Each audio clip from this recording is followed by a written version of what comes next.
Afrofuturism, Black speculative imagination, and diasporan cultural production. Now, Brian and I can take our best guesses at what all that means, but we're much better off letting our next guest explain. We do know it's part of what makes up Unveiling Visions, the alchemy of the Black imagination, an exhibit running through the end of the year at the Schomburg Center in Harlem, which deals with fantasy, magical realism, and of course, science fiction. And we're going to rely on a little science that's become reality, from science fiction to reality, to speak with the curator of the exhibit. He's right there joining us via Skype. John Jennings, good to see you, sir. Good to see you as well. Thank you for having me here. Oh, you can come back every day. And here with us in the studio, right here at the table on planet Earth, is the artist taking part in the exhibit, Stephen Harris. Good to have you here, Stephen. Thank you, sir. Thank you. Hey, John, can you hear me? How you feeling today? Yeah. All right. Can you tell us a little bit about how this exhibit came about? Okay, basically, me and my friend, Dr. Ronaldo Anderson, we were doing a talk about Afrofuturism for UNESCO in Paris, at the Sorbonne, actually. It was pretty awesome. And so we started thinking about the connections between science fiction and also different types of social movements and also identity politics. And before you know it, we started thinking about aesthetics and these other notions. So Ronaldo actually has a couple of volumes on Afrofuturism coming out pretty soon. And so we started to kind of track some of the aesthetic chronology of Black speculative culture. And so that's kind of like where the show came about. And so we've been thinking about it for the last like 2 or 3 years. And then we pitched it to the Schomburg, and Deirdre Holman, who was extremely excited about the exhibit, ended up giving us a shot to put it on this fall. So it's been really exciting. Well, Stephen, this is amazingly good timing. You're at an exhibit uptown. You're on a panel at Comic-Con coming up. So how did you and your Black self get involved in this world? You were inspired not by seeing reflections of yourself, but maybe something bigger. You mean in terms of ideas, not in terms of... Oh, well, first of all, I'd say, hey, what's up, John? How you doing? Hey, Steve, good to see you. All right, good to see you too, man. And, I got, I started doing drawings before I was big into Star Wars animation. And what got me into drawing ourselves was when I started reading up on ourselves in like my second year in college. And I really got into Black history and African history and across diaspora through a teacher of mine named Rosalind Jeffries, wife of Dr. Leonard Jeffries at City College. And so I started reading up on our culture and taking classes in our culture. And this was at School of Visual Arts, art college. Right. And so I always wanted to incorporate art myself into my artwork, but I was a penciler. I was studying for comic books, so I wasn't really a writer. But I learned to do some writing, and when I joined the studio in Manhattan, and put my vision on paper, because I had a vision, but I just couldn't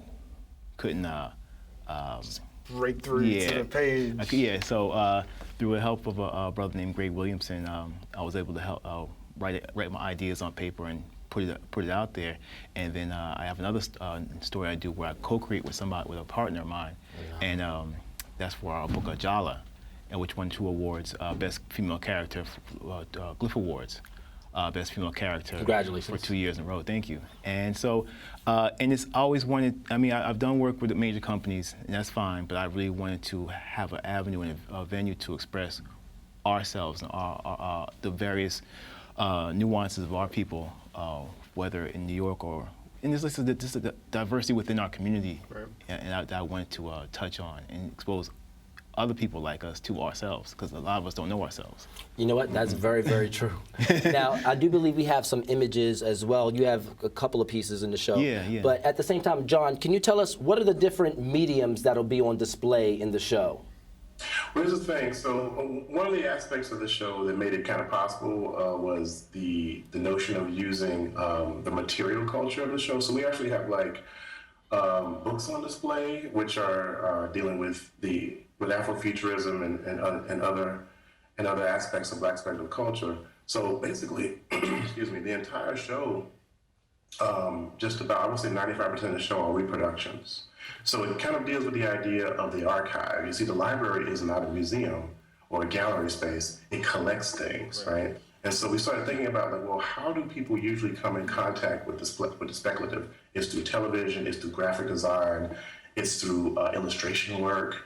So it really does privilege the graphic arts quite a bit. So a lot of these things are reproductions of work. We do have some work that's actually oil paintings, original oil paintings. We actually have a couple pieces that are kind of sculptural, some remixed, reappropriated pieces by Eric Orr, for instance, but very few.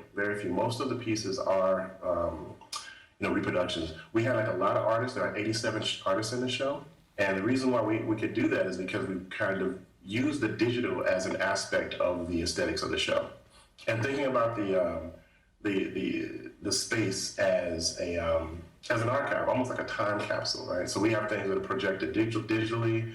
We have some things that are printed really small or really large, and kind of really play around with that space. One aspect of it is the fact that because we knew the exact dimensions of the walls, we could actually change the size of the digital pieces to make it to fit our exhibition perfectly. And a lot of that is because my sister Kamada John's meticulous redrawing of the space using SketchUp, actually. So we use a lot of digital tools to actually curate the show.